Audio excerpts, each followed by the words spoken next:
Welcome, everybody, to another LimeVibe Live podcast. I'm your host, the dauntless and fearless Yuri Arman Kemp from Nassau, Bahamas, along with Kim, along with my beautiful co-host, Miss Kimberly Ramcallo, and the pulchritudinous Kimberly Ramcallo from Trinidad and Tobago. How you doing tonight, Kimberly?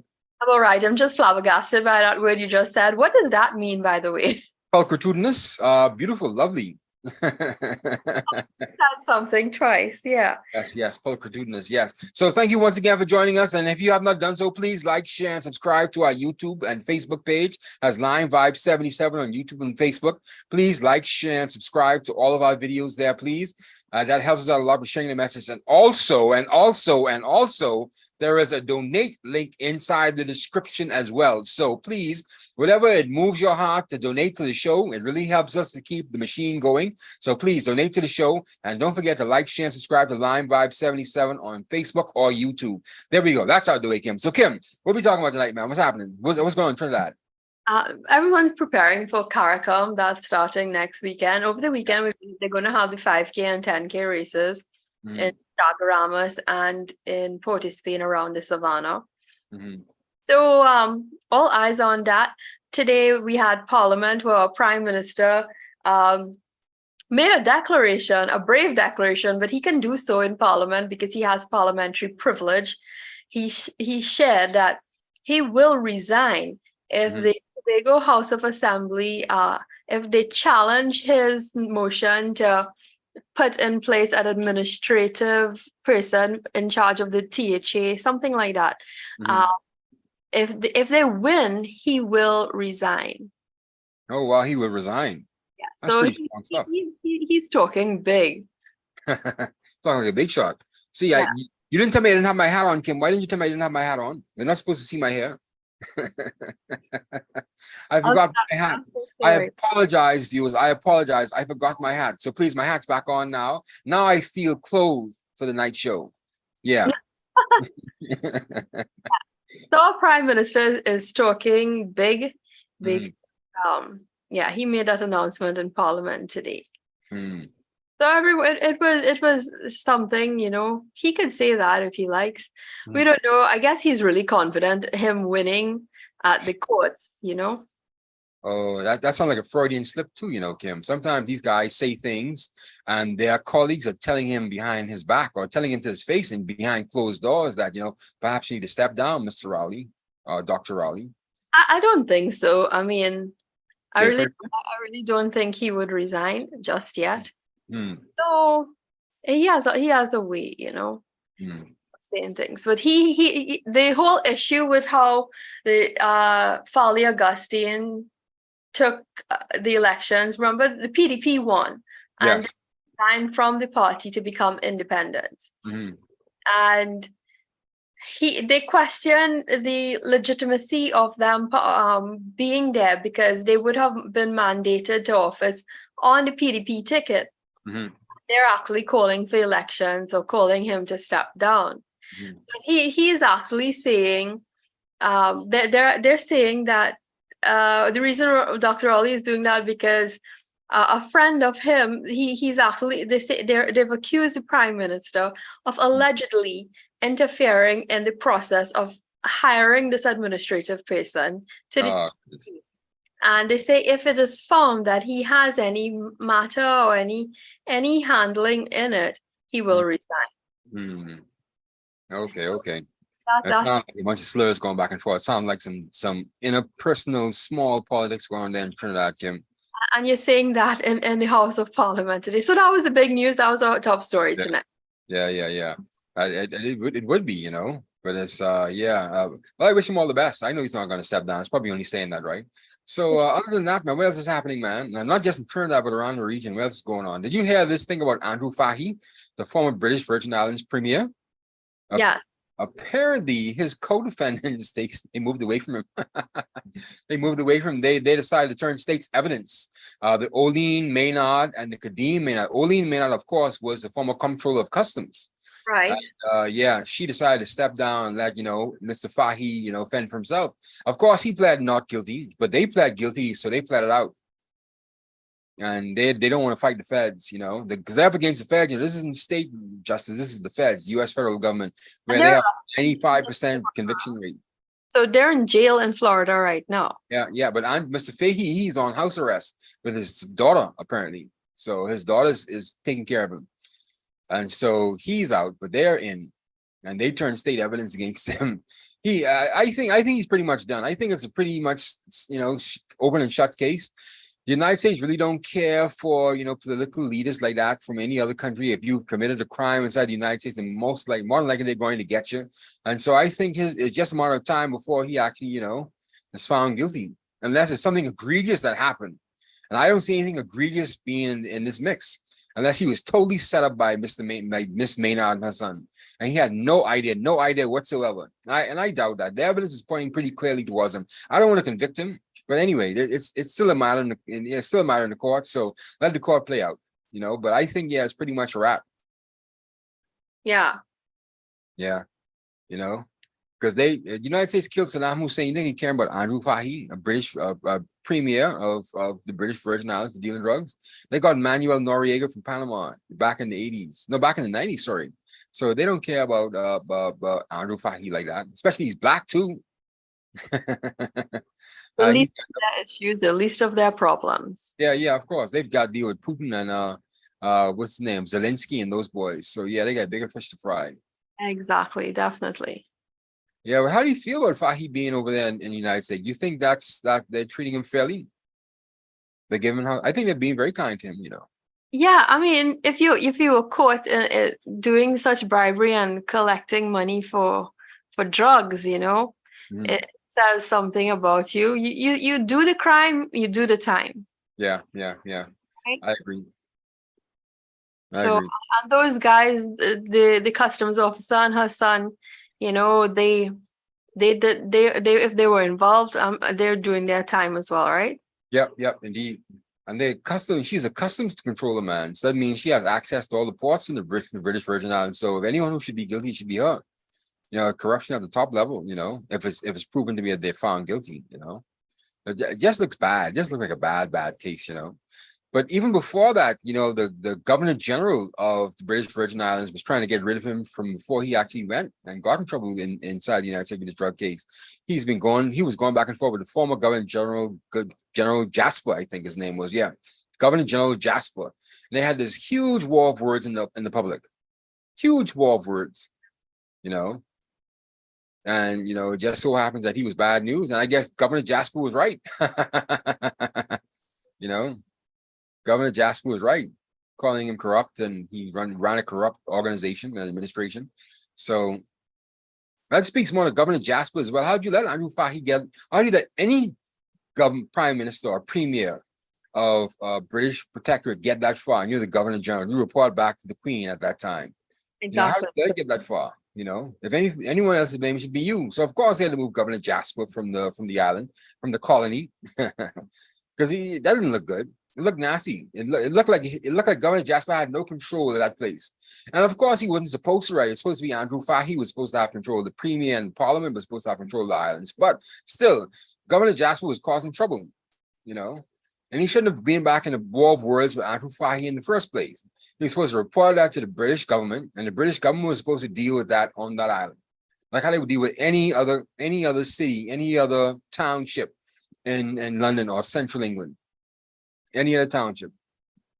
But such is the case. We wish Mr. Fahey the best, even though we have a feeling that the Fed has a 95% conviction rate, and it's pretty much a done deal. But we wish him all the best. So, anything else? Sorry. Career is down the drain. Yeah, it's done. It's done. They've had elections over there. I think Prime Minister Wheatley, that's his name, Wheatley. Yeah. He's keeping his head down underneath the parapet. He's definitely not dealing. He's definitely not moving any birds. Moving any kilos, and that's good. That's good. Well, with all the talks of CARICOM, celebrating their 50 years next year, next week, sorry, we saw that Antigua and Barbuda's Prime Minister Gaston Brown, they held their flag-raising ceremony on Tuesday. Oh, okay. We would have covered that in Caribbean Magazine Plus. Yes, yes. right? And was it yesterday or was it? I think it was yesterday. Yesterday was Tuesday. Yes, Yeah. yes. I'm It was losing track of Tuesday. time. I said it was Tuesday.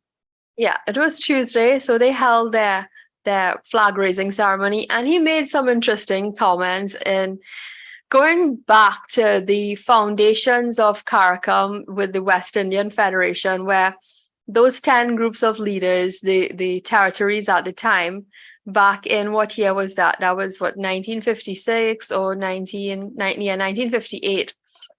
And the Federation was established in 1956 with the aim of having a political union. And Gaston Brown brought up the issue of, his hopes of seeing a political union sometime. But we have a long way to go in the sense of, coming together as a unified body for simple things as the CSME. That's just my argument. But he says it may take thousands of years, but it's just a matter of when it will happen. He says it's not a matter of if it will happen, it's a matter of when. And those were his comments on Tuesday. He spoke that while it didn't succeed then, he believes it will happen, a regional political union. And he spoke a lot to working together as islands because we're a common body in the sense that if we had to represent ourselves internationally or even with other individual bodies, we would not reach as far as if we are collectively as one organization under the CARICOM, the Caribbean community, essentially, right? Yeah. And I liked it that he spoke to the many detractors that often say CARICOM does not work, do any good for us. But in fact, it has. A lot of nations in the Caribbean actually benefit from the Caribbean Development Bank. We take a lot of loans. Yes. We have our own examination council. I'm not too sure as to, I have sat CXC exams here in Trinidad. A lot of people still question, how good it is when it comes to the marking of it. But our students still excel and they meet international standards, getting scholarships and getting to go abroad and study in England and things like that.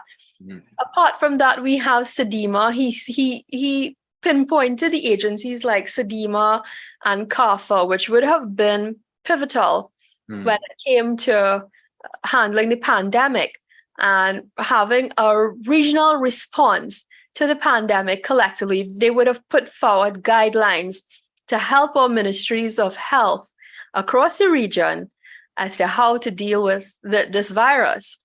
Can I say something? Tim, can I say something? I mean, I find it hard to take Mr. Gaston Brown serious because of that mustache, man. I just can't. That mustache is too much for me, man. I'm sorry. I don't want. I don't want to offend, but who cares? That mustache is a funny looking Adolf Hitler mustache, man. I can't. Reminds me of Adolf Hitler. I remember. Yeah. Last year, he's not that, but still is just reminiscent of it. Just a funny looking mustache, It is. Charlie Chaplin, he wrinkles his nose. I watched the interview and actually last year I had the opportunity to have a one-on-one interview with him. And I wondered how would he look without it, but it suits him in the sense that we've gotten accustomed to seeing him. But that's him. That's his trademark mustache. You can't draw a cartoon of Gaston Brown without that mustache. That stupid looking mustache. I imagine what the cartoons in Antigua look like. Those side cartoons, those political cartoons. They should be hilarious. Yeah, I can't take him serious, Kim. Sorry, I just can't take him serious. Right. I also he spoke up a good bit for Liat, saying that he underscored that Liat has been our regional airline in addition to Caribbean Airlines. Now, Caribbean Airlines has facilitated travel abroad to the United States, England, Canada. But having an inter-island transportation airline like Liat, he's saying, we need to have some kind of collective regional response. where we actually see Liat as a regional institution, a CARICOM institution in the sense. Oh And my goodness. So he's asking Caribbean people, he's asking the rest of us to foot the bill for Liat after Liat's failed. That's yeah, what he's asking us. he wants to see the revitalization of Liat. Oh, stop beating at that horse. Let that horse die, Kim. You know, That- Liat's dead. Start something else. Another airline, perhaps you could probably No, switch. it's still Not, running. I saw that when the storm was hitting Barbados and things like that, all the islands last week, they had actually canceled flights. So they're still in operation to an extent. my take is unless that's a new company, a totally new company, a new ownership, I would not invest a single dollar in Liat. I would not encourage any other Caribbean country to invest in Liat. You know, let Gaston Brown keep his white elephant. Let him keep that elephant. You know, I wouldn't advise that at all. You know, it's a failed company, and he's only him was keeping it up. You know, he's the only person that's really keeping the yacht up. No one cares. No one cares. No one cares. I mean, it's a failed company. It reminds me of Clico when our former prime minister was telling people after Clico had collapsed that they should keep paying their policies for what? I mean, Clico had gone under in Trinidad and around the Caribbean like 6 months ago, 6 months before he actually made those comments, and he was saying that continue to pay your policies. Pay your policies to who? To who? There was no more Clico. There's no more Clico. Who are you paying your policies to? And no other insurance company have bought up the assets of Clico Bahamas. So who are we paying these monies to? Yeah. But we do need a regional inter-island transport. If you go to really talk regional integration, we need to have that inter-island transport, because right now, if you want to go to islands like Antigua and Barbuda, if you want to travel to even Dominica and Montserrat, you actually have to go to somewhere else and take a connective flight. Yeah, you gotta go to Miami, right? Antigua and those islands, sometimes they even have to travel as far as Miami in order to enter other territories. Yep. And it's really sad and unfair, because that means you also have to have a US visa to enter the United States, to land, just to land. Yep. And it's not fair to our citizens. It's not fair to our Caribbean neighbors. We are really serious about talking about Caribbean integration. Yeah. Serious. It's serious. You have to go to Miami, Florida. Even when I went to Barbados 2 years ago, I had to travel into Miami, Florida, and then travel to Barbados. And I had to get out. I had to travel back to Miami and head back to the Bahamas.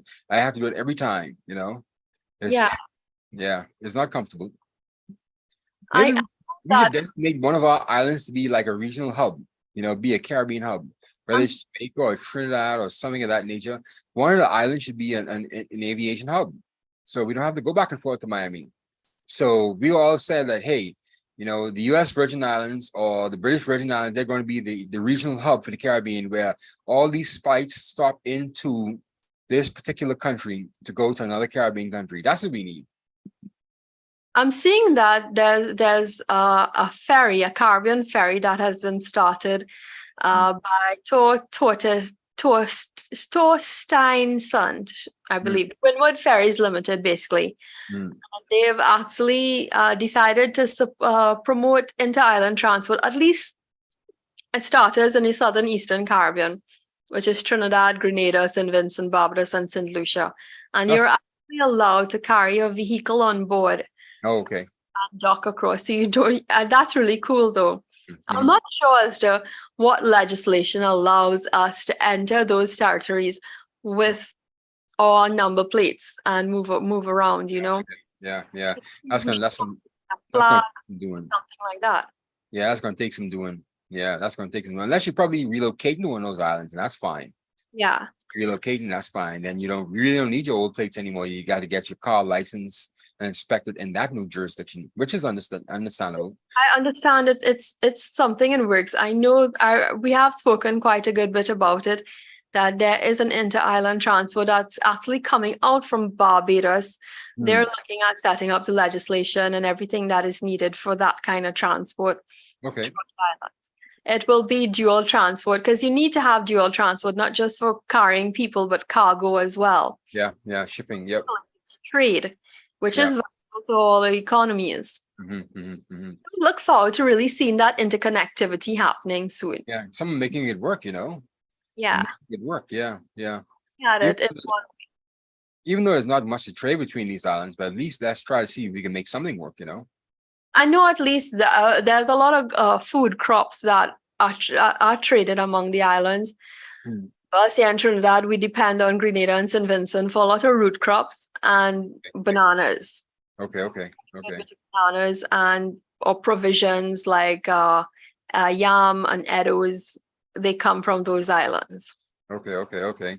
Body vegetables and fruits. Okay, it's cool. It's cool. You know, we up here in the Bahamas, we we don't have that kind of soft mentality, you know. We want our bananas from Chiquita. And we Well, want our pineapples from Dole, even though and we want our pineapples from Dole, even though I just now called my cousin in Eleuthera for pineapples. He said, call him back on Wednesday. People would still go to Dole and buy their own pineapples. we have our tableland farmers, pineapple farmers here in Trinidad. So we have a good bit of pineapples. And I see parts of Barbados also cultivating pineapples. Mm-hmm. So there is that trade, I believe. Yeah. I know that my dad was involved in trade at one point in time, sending bhaji spinach. We call it's spinach. Spinach, Mm-hmm. which is what they used to make our kalaloo soup. Mm-hmm. And we also sent across roti. Okay. So, and it was something that was quite in demand across the islands. Okay. And it was a family business many years ago at the start of the 2000s. I'm surprised you guys don't eat grits though, Kim. I'm really shocked with that. I thought everyone in the Caribbean ate grits. No, grits is something from Southern America culture. I think that's the Louisiana and that Louisiana, Texas culture, and I think that would have transferred to you guys. But no, we don't have grits. Wow. Okay. I thought everyone else ate grits. So I'm sorry, my ignorance, right? I think that probably just extends to you guys, or even probably Jamaica. Yeah. I'm sure. I don't hear now that you think about it, I don't even hear them talking about grits as much, you know. It's only us, it's only the Bahamas. Yeah, y'all are heavily Americanized. Yeah. I mean, we eat our Caribbean staple foods here in Trinidad. Yeah. We have our breakfast is considered something like we have our roti for breakfast along with some vegetables cooked up like spinach, what we call bhaji, or tomatoes, pumpkin, and that's our breakfast. So you say tomatoes? Yeah, we actually cook tomatoes. We don't say tomatoes. Oh yeah, I say tomatoes. Yeah. You say tomatoes. I say tomatoes. Oh yeah, we usually have a serving of vegetables with our roti. That at least in the East Indian culture, if you want, you can have your fried bakes. That's usually served with smoked herring, cooked with tomatoes and pimentos and onions, or salted. Okay. Yeah, so that's a basic breakfast here in Trinidad, outside of doubles. Your favorite doubles. Have you found a way to make your own doubles at home yet? Yeah, we have done it. I know how to make doubles. During the pandemic, because our vendors were not allowed to sell, I think I mentioned this before. We all tried our hands at making doubles because it was something we craved. Now you're making good doubles now. Are they good doubles? Yeah, I think so. The last few times I did, it came out really good. It was it's like, okay, yeah, it hit the spot, you know. Okay, you could probably go into business and open your own van or something like that. But no, it's too much work.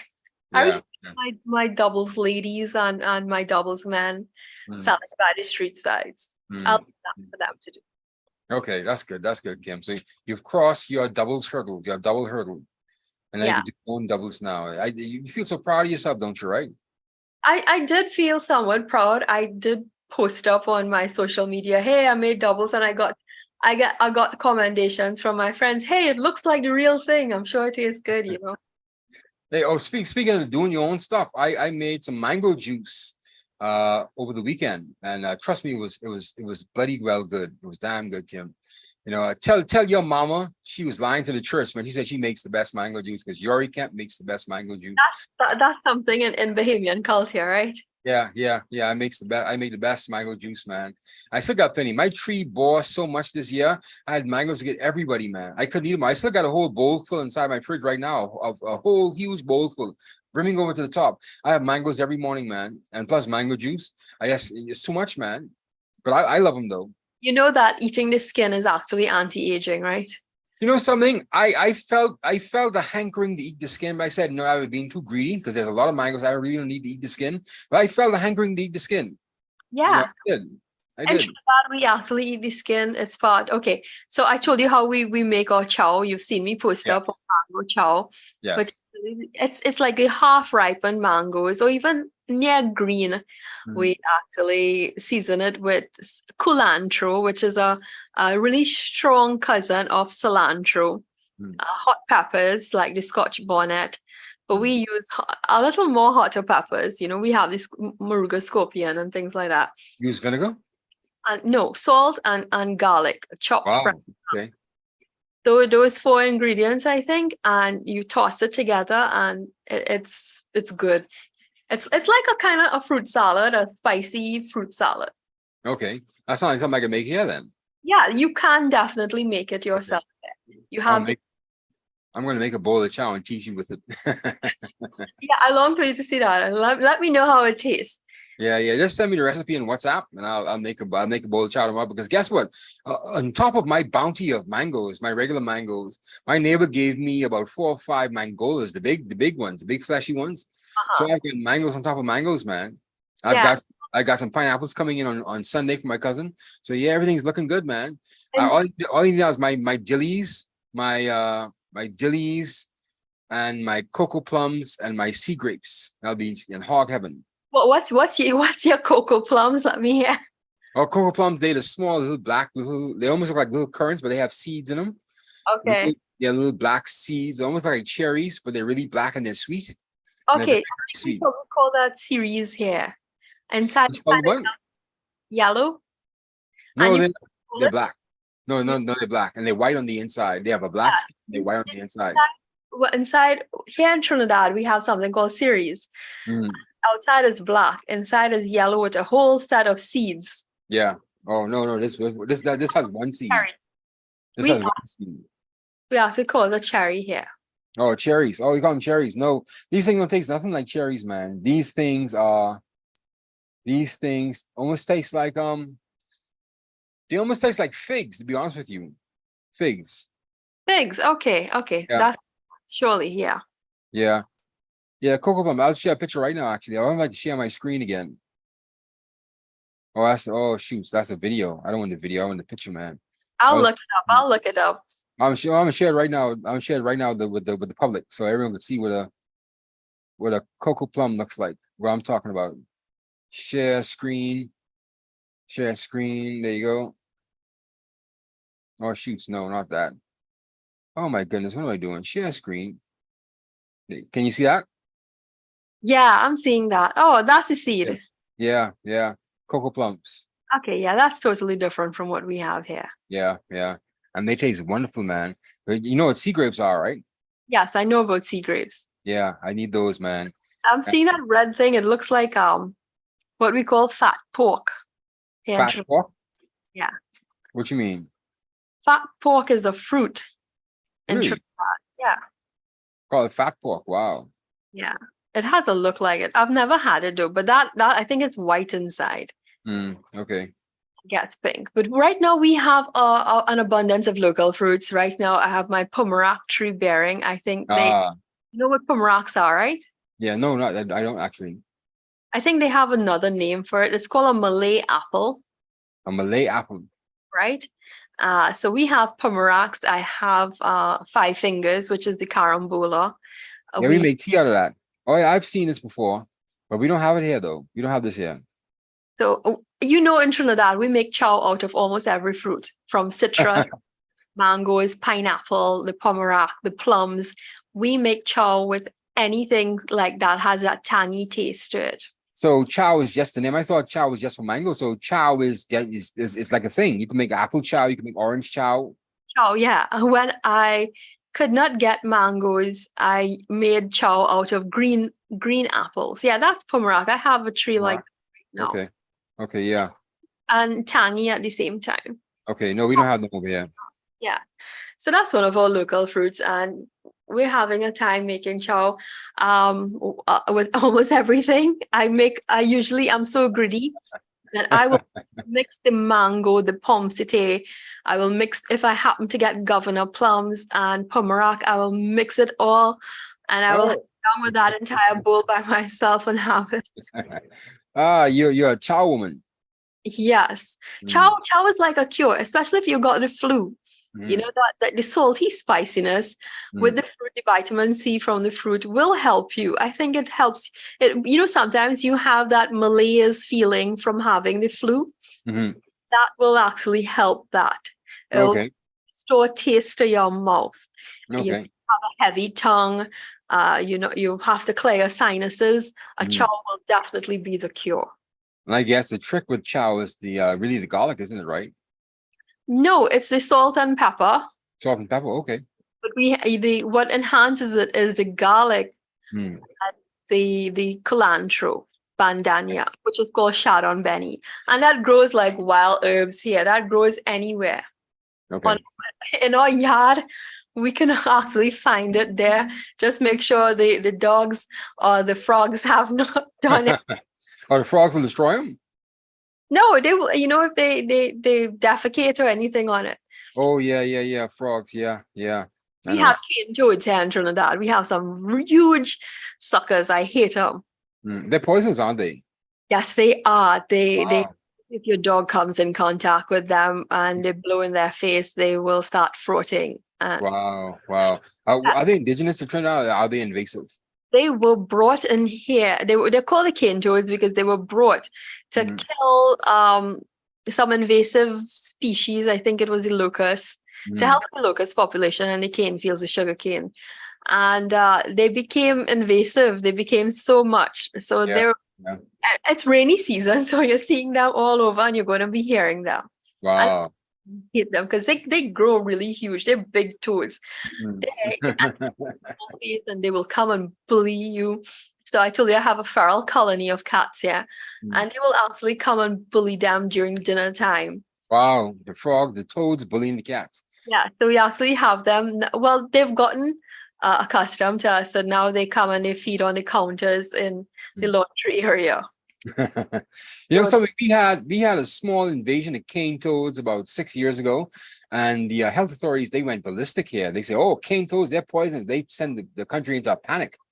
These things are so dangerous and so poisonous that they could kill you with one touch. And they had me scared as well because I saw these things. I thought these things came from Australia, I really don't like them. We built a cat house for feral cats that live in our yard. And they would actually go in the cat house and try to harass them as well. And it's on a height, and it's amazing that these suckers are able to reach that. I didn't realize they were aggressive though. You say harass. Very aggressive. They will bully your pets if they're outside. Okay. I don't like them at all. Now, you're just saying that because you have a special feeling for cats, or are they really that aggressive? They're really disgusting. Anyone will tell you that. Oh God, they hate them. So I know I can't take when you say anything about cats but I have to take it with a grain of salt because I know you go overboard for your kittens, right? They do that even to the dogs. They do that to our animals. They make a mess in our yard. They're so miserable. They're just all over. We have parts of our yard that is concrete and they're there. And when you wake up in the morning, you have to clean up, Oh Lord. They need so much, right? Wow. But thank God you don't have bullfrogs. That'll be a whole different other story you'll have. To me, they're like bullfrogs. I see them as being like bullfrogs. No, nothing's like a bullfrog. If you ever seen a video of a bullfrog eating something, trust me, the toads are nowhere near bullfrogs. That's totally different. Actually, the bullfrog probably would eat all the toads if you bring bullfrogs in. I really don't like that. And then we have the flying ones, and sometimes they happen to come through my bathroom window. A flying toad. Flying frogs. You know the flying frogs. And you're taking a shower. That's how high they jump. Yeah, they fly. And I don't have that much long nails, but it's kind of, it has a little bit of length. Mhm, And I dug flesh. mhm. Just white flesh after trying to grab this thing out, Wow. and then it burned. So yeah. Sorry to hear that, man. At least you weren't poisoned by them, right? No, but if my cats would have gotten them, they're flying in the house. Mm, I would hate for that to happen, mm, especially in the night hours, because that's the time they come out. okay. Yeah. Okay. That's cool. So I saw that you posted something about your friend Kwame McPherson winning the Oh Commonwealth. yes, yes, Kwame McPherson. Yes, yes, yes, yes. My good friend Kwame McPherson. I met him through a random friend on social media. It just so happens that this internet has really brought everybody together. Yes, Mr. Kwame McPherson. He's a Jamaican national. He spent a lot of his time in the United Kingdom. He's the Commonwealth Short Story Prize winner for this year. Out of all about 6,000 plus entrants, he's the #1 writer in the Commonwealth Short Story Prize. I want to congratulate Kwame McPherson, man. He's done such a good and phenomenal job. He's actually helped this Caribbean Magazine Plus as well, you know. He was the first evaluator of our first poetry contest at Caribbean Magazine Plus. And Really? yeah, he was so gracious to be the evaluator, and he really took his time. He really set the tone. He really set a template for everyone else to follow so they could really mark these, evaluate these poems moving forward. Of course, you know, the Caribbean Magazine Plus poetry contest is still going on. It ends on September 15th, but you know, we're making strides with that. You know, Kwame's a really good guy, man. He has written several books. He has books published in the University of the West Indies as well.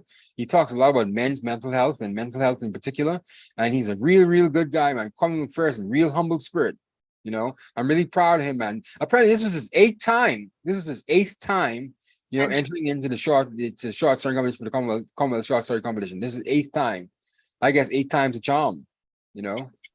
Yeah, I'm so proud of him, man. He wrote about a town in Florida called Okokie. Okoi? Ocoee, yeah. I can't remember how to pronounce it, but yes, Ocoee is a town in Florida that was once a flourishing black town, and you know, white Americans destroyed it back in the 50s, I think it was.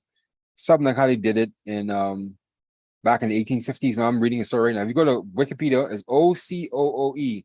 It's called, yeah, Ocoee. Ocoee, right. It's a part of Orlando and Kissimmee. And the Ocoee massacre happened in 1920 when 2 black men attempted to vote, and white people, the Ku Klux Klan, they came and destroyed it after World War One, after in 1920. So yeah, and so he wrote a story about that. It was a fiction story about that, talking about of course he relates some history about Ocoee, but as well, you know, he's a real good he's a real good writer. He's a real good artist, man. I just want to congratulate him once again, Kwame McPherson, our good friend at Caribbean Magazine Plus and the LimeVibe podcast. He has a show here as well too. If you go to our LimeVibe log on our YouTube page or our Facebook page, you'll see his interview that I did with him about 2 months ago. This is before he knew that he actually won the regional prize for the Commonwealth Short Story Prize. So we spoke about his endeavors and what he wants to do. So yeah, man, I'm really proud of him, man. I'm really proud of Kwame. You know, we have to lift our brothers and sisters up because we've been dragging people like Derek Walcott for years, and Derek Walcott's been long gone. We need we need some other literary giants here in the region, you know? And this is Yeah, what I was going to say too, because for far too long we know we've lived in the past, and we need some new storytellers, and we need to listen to this younger generation. They too yes, tell some good stories, and they will be, the ones to be on top later on. yes, indeed. You know, because I find we get so stuck on the past and get so stuck on what we feel so comfortable with. We don't want to branch out and give somebody else another chance. But you know, I'm glad Kwame, you know, he never stopped trying. And of course, he's won other prizes as well. He's won the Booker Prize as well in the United Kingdom for best short story. So he this isn't his first prize, but I guess it's his most favorite prize because everybody in the Commonwealth Caribbean, everyone in the Commonwealth realm, I should say, will want to win the Commonwealth Short Story Prize. That's the prize. And of course, everyone would want to win the Caribbean Magazine Plus Short Story Competition as well in the region. And he entered into our short story competition this last time, but he didn't make it that far. I guess he probably wrote another story. Dr. Nicole Hahn saw it differently, and she gave a chance to some other writers. But still, we welcome all writers to our short story competition and our poetry contest as well, Kim. This is for everybody. You know, we're rolling right along, Kim. But that story kind of reminds me of another story, a similar story that happened in Florida as well, called Eatonville. I think Eatonville was in Orange County, and it was featured some time ago on CBS Sunday Morning. And they actually had their own school for, the Black community. It was the first self-governing all Black municipality in the United States. Wow. Decided to buy over the land, and they shrunk them down to nothing. Yeah. The Black people have made some significant strides in the United States to be torn on. And around the same time as well, have you heard about the Tulsa massacre? Yes. Black Wall Street, yeah. Around the 1920s, when the Ku Klux Klan was really forming, they've really destroyed Black communities, man. They intentionally did it. And it's because right now, Black people are just trying to catch themselves again inside the United States. And I want to thank Barack Obama for becoming president, because he really put some pride back into the Black man. Even though he's not African American per se, he's more African. But still, he put some pride back into the Black man. We could do this. I was so proud of him when he won that night. I'll tell you the truth, Kim. I'm really proud of our sister as well, Kamala Harris. I'm really proud of her as well too, man. She's doing a great job. Even though my politics don't line up with her, but I'm proud that she has some kind of lineage to the Caribbean, and she's doing a great job. And she's the first female vice president, and she's Caribbean American. And she's also Indian American too, Kim. You should be proud too, Kim. Yeah, but she had her mom is actually from India. She is from India itself. Yeah, I know. But still, you're from your parents are from India, or your grandparents. That's you. My parents are from India, so it goes. Stand up, Kim. Stand up. Don't be ashamed. Stand up. I'm not ashamed. Oh my goodness. You can't take me seriously. Yeah. Kamala Harris, we're very proud of you. I'm proud of calling him first, and I'm proud of Barack Obama. But I just want, Ron DeSantis to win the presidency of the United States. Say something like that. I am Team DeSantis.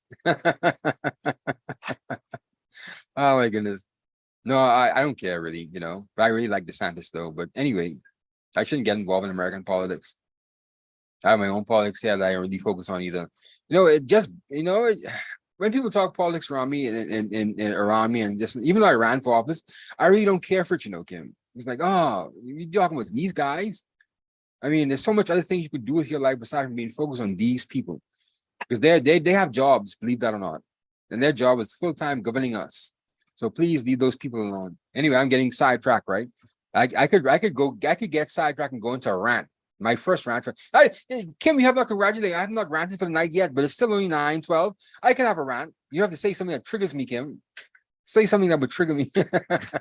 You were talking about you mentioned Barack Obama bringing about that change, but I saw this book recently published by Wesley Laurie that talks about the American white lash, a change in the cost of progress. Oh yeah. I don't know if you took in a bit of the commentary on the book and what's it all about, but he goes all the way back to what happened in getting Barack Obama elected and what that really spurned with white America. Yeah. Decided that they needed to retaliate against a Black man because that president, the first Black president. Yeah, they couldn't take it. Saw that happening with Trayvon Martin, the killing of Trayvon Martin. I believe that was retaliation to Barack Obama being in office. Yes. I think that it really irked whites, that a lot of the white population of Black Americans moving up, but they've always had a life. They've always lived there. And you saw this upsurge in violence against them. Yes. And it's really sad, and it's uncalled for. Yes, it is. It is, especially from the police officers, right? And they are some really intimidating police officers. They're not like your regular run-of-the-mill police officers that you would see in the Caribbean, right? These guys are huge. I told you one time I was coming through the airport in Alabama, and I was surrounded about 4 white security officers, and they were like Customs and Border Patrol agents. So they're technically police officers, right? And they surrounded me. I was like, what the hell is going on here, man? And this is in Alabama, so that's the southern part of the United States. So I'm already thinking, oh, this is racist, right? And so they started talking amongst themselves. They started really, like they were trying to swarm me. I really felt afraid, Kim. And these guys, they weren't like 5'10", 5'11". These guys were like 6'2", 6'3". These were some real huge guys, man. Yeah. And If it wasn't for that one border agent, that one customs and border and protection agent, the one black guy who beckoned me, said, "Come over this way," and I went to him so quickly, Kim, and I locked eyes with him. He locked eyes with me. He just put his head down, just shook his head, and he just said, "I just said thank you, man." In my heart, I said thank you. But I think you saved me from getting a beating that night and getting detained inside Alabama. I didn't have a dime on me. I went to see my girlfriend at the time, and so I was just trying to get back to Florida, you know. And it was just like really, really, really scary, man. I couldn't take that, Kim. It is very scary. I mean, I think of my husband visiting his mom in Boston, and because he is considered black. Him, his family is black. They live in Boston. I am often concerned about him traveling there, driving, and being pulled over. I even think that even though I have cousins who are, look like me, I am always concerned about them facing some kind of brutality as well. Yeah. Because of the color of your skin and the way that you look. Yeah. Well, but in all fairness though, Kim, I don't want to sound like one of those, black hating people, right? But still, some of these guys, they don't follow instructions. I try to comply the best you can, follow the instructions of the officers. Like the guy who was selling Lucy's, I forget his name. He was selling Lucy cigarettes. Let me see if I can find his name for you, Kim. The guy, he's a guy after Trayvon Martin. Guy selling the streets of New York, I believe. Yeah, yes. Yeah. I remember that story. So find his name right now. Okay, 1 second. Eric Garner, 43-year-old guy. He was choked to death by the police officers. Yeah. If he had just complied and just would have cuffed up, no one would have done anything. But these guys, they like to run up these arguments with the police officers like they have no idea of how to submit to authority. And that's what gets me. That's why it makes me kind of timid to get behind all of this stuff. Because, you had a chance to cuff up the police. They are in authority. They should not bully you. But then they came to you. They asked you to cuff up. You may spend a night in the jail cell if they find anything wrong. You may spend a few hours, but it's better than being dead. Cuff up. Don't be stupid. And everyone sees this going on, Everyone with a right-thinking mind, whether you're black, white, Asian, Hispanic, you see that the police are giving you an instruction and you are not complying with the instruction. Everyone can see that. So you really have no argument, man. Just cuff up. Yeah. I think so, but to me, I still think even if you were to comply, I believe that they still kind of exert some sort of, they overuse their power, their power. But it's better to comply than to be dead, because it can be that much pain where you can't sit still for 5 seconds or maybe even 10 seconds and just relax yourself and just put your hands behind your back and stop wriggling and stop moving. Talking about America and what they're doing for the colored community. I saw that New York City Mayor Eric Adams says that he's going to do something to help with Caribbean asylum seekers. Yes. I guess he's targeting the Venezuelans and the Haitians that indeed some sort of refuge away from their countries. So he says that they're going to do some work with the federal government, and so I think they will open some kind of humanitarian emergency response and relief center. Yes, that's good. He says it's about a good few thousand that keep arriving in the city every week on a weekly basis. That's a good bit to add to your population, and even use up the resources like water and electricity.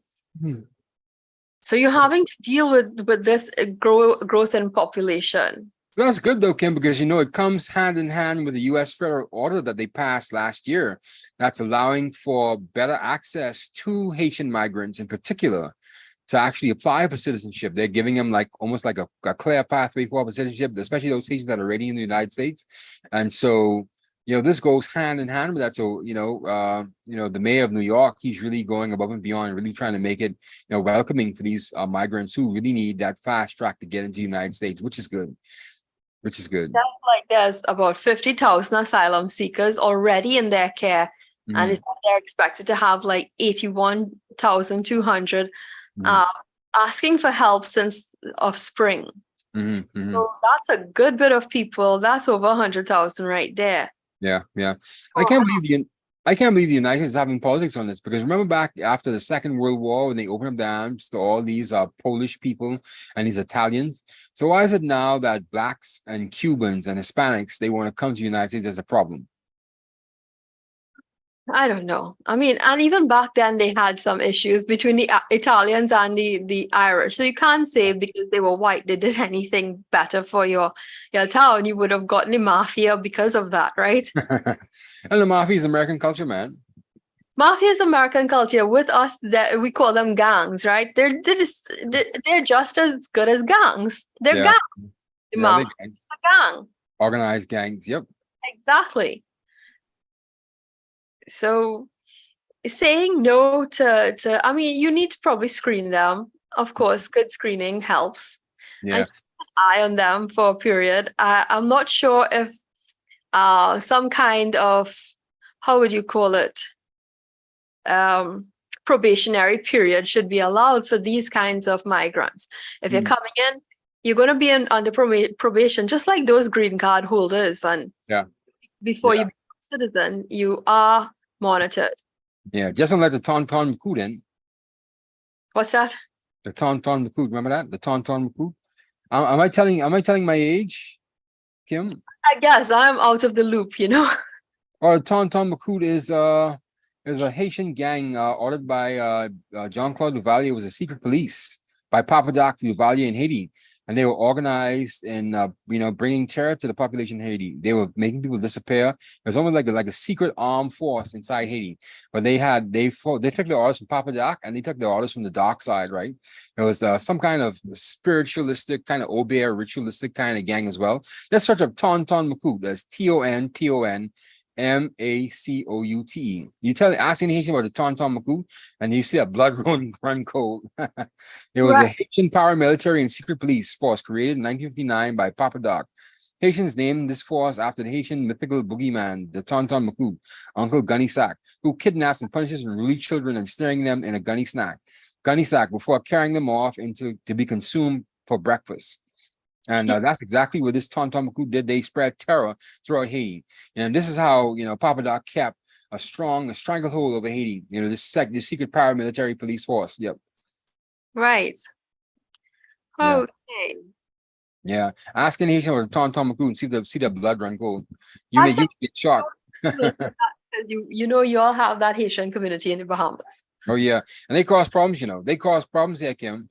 They cause problems. You got to be very careful of them, Kim. They do some ignorant things to you and around you. Like, for instance, just recently, our Minister of Immigration, he was at a funeral of a friend of his.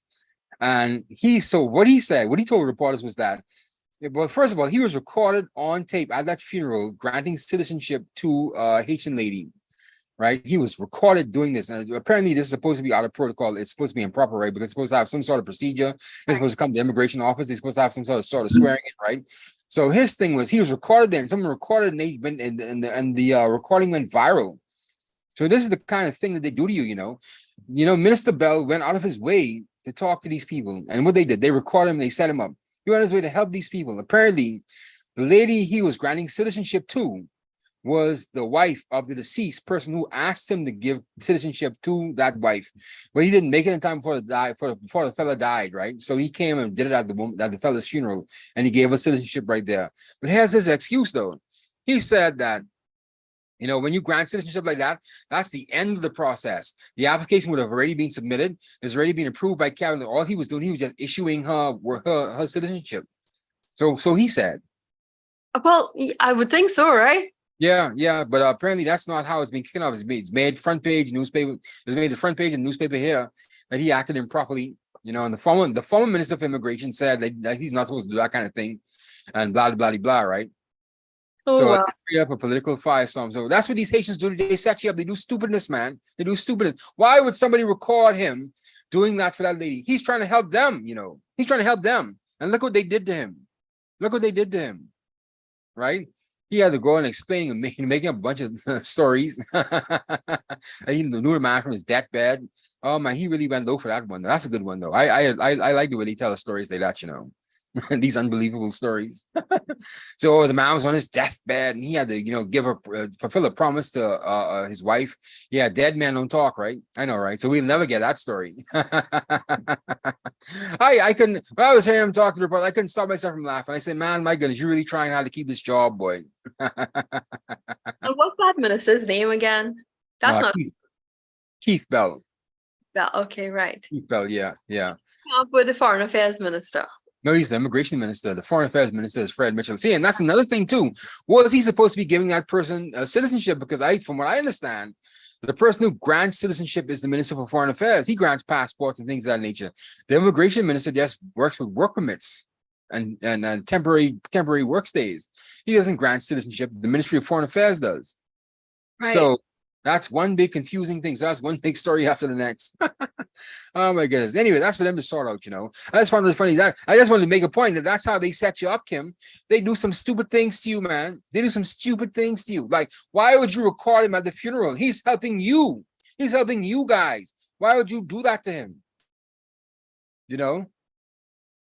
And that's the kind of things they did. Like, for example, even though this guy was totally wrong, there was another MP here who got in trouble here. He was recorded, apparently he was trying to quote unquote beg a Haitian lady for sex, and she recorded him on the phone. She recorded him and she sent it viral that he was in the car begging her for sex and telling the most nasty things, you know how fellas tell you nasty things, right? When he's trying to sleep with you, right, Kim? And so she recorded him and it went viral, I mean, it was nasty him doing it. Why would you record the man doing that? Why would you set him up? That's the kind of things they do. I see the reason why I know, right? I've been bitten by them before, 2 or 3 occasions. You can't trust them, Kim. They do stupid things to you. And maybe their culture, I don't know, but I find they do stupid things to you. Like one time, one guy, I wrote a story for him to go inside the newspaper, right? And the story didn't run. Okay, the story didn't run. Apparently my editor didn't like it, right? So he called me to ask me, why isn't my editor writing it? Blah, blah, blah, blah, blah, blah. I said, I don't know, he doesn't write it. So he probably doesn't like the story. So what do you mean he didn't like the story? Blah, blah, Haitian. What do you mean he did not like the story? Talking about foolishness, right? So he called my editor and asked my editor, confronted my editor why he didn't publish the story. So my editor came back to me and talked to me bad in front of all my colleagues. How could you have this man calling me Yuri? The man is thinking I'm a racist for not running his story, Yuri. I was like, wow. And I had to get that talking down in front of people. Yeah, that's not good. I tried to help that man to write a story for him, right? This is what he did to me. I never talked to him again, right? Kim? All right. Yeah, his business could die a slow death. I don't care. I was trying to help him. And of course, my supervisor, he talked down to me so bad in front of people. Say the story was inaccurate, Yuri. It was garbage. This and that, blah, blah, blah, blah, blah. So next time when you have somebody like that, Yuri, talk to me first. Talk in-house first before we go outside. I say, wow, I can't believe that fellow when he did that. That's the kind of stupid things they do. That's the stupidness they do, Kim. That's them. That's their culture. Wow. Yeah. See, I know I was getting a rant in tonight. I know I was going to have a rant. You know how to trigger me, Kim. Yeah, that was a rant.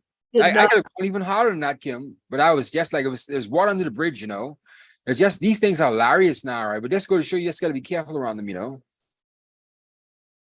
Right. Yeah. But it's close to 9:30, and I was going to bring up something with. I bring up Spice with her open leg split at BT Awards. You saw that? Good about it, yeah. That was the most vulgar thing I ever saw, and I loved it.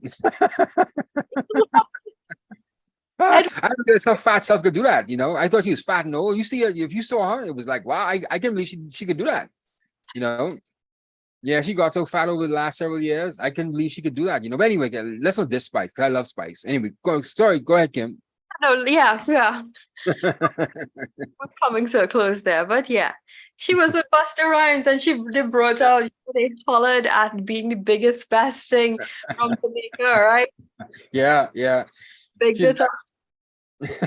That's hilarious. I should put it as my background picture. Or I should share on Carry Magazine Plus. Oh my gosh, no, don't do that. Please. Don't denigrate the show, right? Okay, I won't denigrate the show. No. But didn't she recently have a baby or something? Or was it? Yeah. Apparently, yeah. Apparently, she has a new baby. That's cool. That's fine. Spice. That's Right. Google Spice. So I, hey, I thought she was about to retire. So she was involved in some controversy. Some foolishness she was involved in. oh Born well, 22, yeah. yeah, Spice Music. right. I don't see anything on her Wikipedia. Personal I life. I think I remember seeing her having a baby some time ago, unless I'm mixing her up with someone else from Jamaica. Oh, I think he was back and forth with that other girl, Shensia. Right. There's who was the queen of dancehall. Yeah, her and Shensia were going back and forth. Yeah, they said she was pregnant. I know, and they said earlier this year she was pregnant with baby number 3. Really? Yeah, Okay. Entertainment Tonight actually reported it. That was in March Mm. 5th this year. Yeah, she has 2 children with Nicholas Lau, right? She has 2 children, a son and a girl, and she was dating another guy, this American cinematographer, Justin Budd. But they ended their relationship, so she doesn't have any kids for him. She only has 2 kids. Right. So she's Yeah. pregnant there doing that. And she's like, how old? 40? Yeah, she's 40, born 1982. Yep. That's old mutton there, Kim. Like I said, I was shocked. I was shocked that she could do that, you know. I was shocked that she actually put her leg up that high. And she did a full split on the ground too, Kim. I was shocked. I was, Pregnant. yeah, pregnant. Well, if Rihanna could do it, you know, Spice could do it 100 times over, you know. Rihanna did not put her leg up in the air like that. No, she didn't. No, that's right. Just was walking around with the belly outside. Yeah, Rihanna's gone too Americanized, or she can't do all the stuff the Caribbean girls could do anymore. That's right. Show them, Spice. Show them you still could do it. Show them the Rihanna's and just from the Caribbean anymore. Rihanna's gone Hollywood now, you know. Kim, we've gone over time talking about this foolishness, you know. Yeah, time to wrap up and say good night. Yeah. Any final thoughts, Kim? It's the middle of the week. Take it easy. We're almost there to the weekend. Yeah, that's true. And I want to say thank you again for joining the LimeVibe Live podcast, man. If you have not done so, please like, share, and subscribe to our YouTube and Facebook page. Please like, share, and subscribe to our YouTube and Facebook page. And also, there's a donate link in that same description. Please, anything that moves your heart to give to the LimeVibe Live podcast, please do so. I encourage you to help this podcast to be continue to spread our message and we continue to grow and really helps us get our message out there. So, Kim, I just want to say thank you once again. You've been a wonderful co-host. I'm just looking for outro music. I found it. There you go. All right, Kim. I'll see you on Friday, eh? Have a good night. Yep. Let's go. Let's get out of here. Dun, dun, do, do, do, do.